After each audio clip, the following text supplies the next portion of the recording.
Nosotros seguimos en vivo, llevándoles a ustedes allí donde están, a quienes son las personalidades que están visitando la muestra, pero además con los temas que son de interés para los productores. Por estos días hablábamos en este espacio de noticias del impuesto inmobiliario rural, de la convocatoria de la provincia de Córdoba hacia los productores para notificarlos, compartir con ellos que habría modificaciones, así como también la fuerte información acerca de que habría modificaciones en el impuesto inmobiliario rural de la provincia de Buenos Aires. Santiago Sáenz Valiente es tributarista y nos va a ayudar a entender qué implicancias tendría un incremento en el inmobiliario rural y de cuánto podría ser. Gracias por estar, Santiago. Gracias a vos, Karina. Gusto estar aquí. Muchas gracias. ¿Qué implicancias podría tener? Mira, hay varios temas. Por un lado, el tema del impuesto de sellos. Normalmente cuando se vende una propiedad hay un valor impositivo mínimo, que es el valor impositivo de referencia, que está por debajo del valor de mercado, pero por encima de la evaluación fiscal. Hay que ver todavía realmente qué sucede, ¿no? Porque muchos dicen que como el propio impuesto inmobiliario rural se calcula sobre una escala, teniendo en cuenta el valor inmobiliario, digamos, el valor fiscal definido para esa parcela rural, hay que ver si no se modifica para atemperar un poco el costo, porque si se quedan las distintas jurisdicciones con esta tabla que anda en el orden del 2,5-2,8% sobre un valor fiscal que pueda acercarse, arrimarse a un valor de mercado, sí puede llegar a ser un impacto escandaloso. Ahora, hay que ver eso, qué pasa, porque dicen que van a hacer algo para atemperar ese efecto a través de la tabla, modificar en todo caso la tabla en las diferentes jurisdicciones. Esto hay que tener en cuenta también otra cosa que viene atado. Mucha gente que trabaja en el tema rural, propietaria del inmueble como persona física, persona humana, se dice ahora, de este inmueble, ha pagado impuestos a los bienes personales en casos que a mi juicio no corresponde. Es decir, si está arrendado el inmueble para el mismo fisco, es clarísimo que ese inmueble está exento. Por lo tanto, que aumente la evaluación fiscal no tendría ningún efecto en este impuesto, que además ahora viene atemperado, viene reducido para los años subsiguientes, porque la tasa baja la tasa al 0,75, al 0,50 y al 0,25%, que antes la máxima era el 1,25.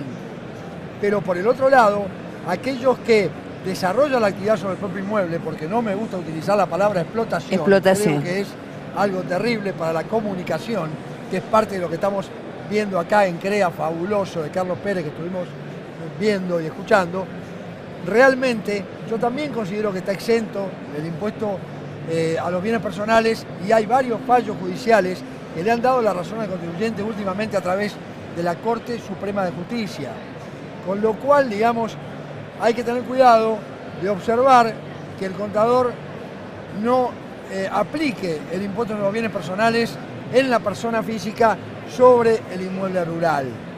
Por el otro lado, esta evaluación, este incremento de evaluación puede sí, de alguna manera, en el impuesto a la ganancia mínima presunta, tener un efecto, pero también hay que reconocer que el impuesto a la ganancia mínima presunta, por la ley de pymes, claro, se ha eliminado para el 2017, y por la ley de sinceramiento fiscal, el famoso blanqueo, para lo que es el 2019 en adelante.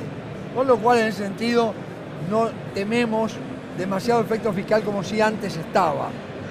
Pero hay que ver qué pasa con la tabla del impuesto inmobiliario, Cari. Ese es un punto. Y esa tabla, ¿cómo y de qué manera se puede modificar? Modificar las escalas y modificar los porcentuales. Tanto escalas como porcentuales. Sí, a través de una ley, por supuesto. Sí, por supuesto. La misma ley que establezca la modificación de los valores fiscales, establezca una modificación de la escala, por supuesto.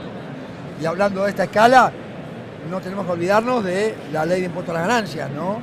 Que remitirán antes de fin de mes el proyecto al Congreso Nacional. Sí, probablemente en estos días se va a enviar, pero viene con un porcentual que llega al 40%.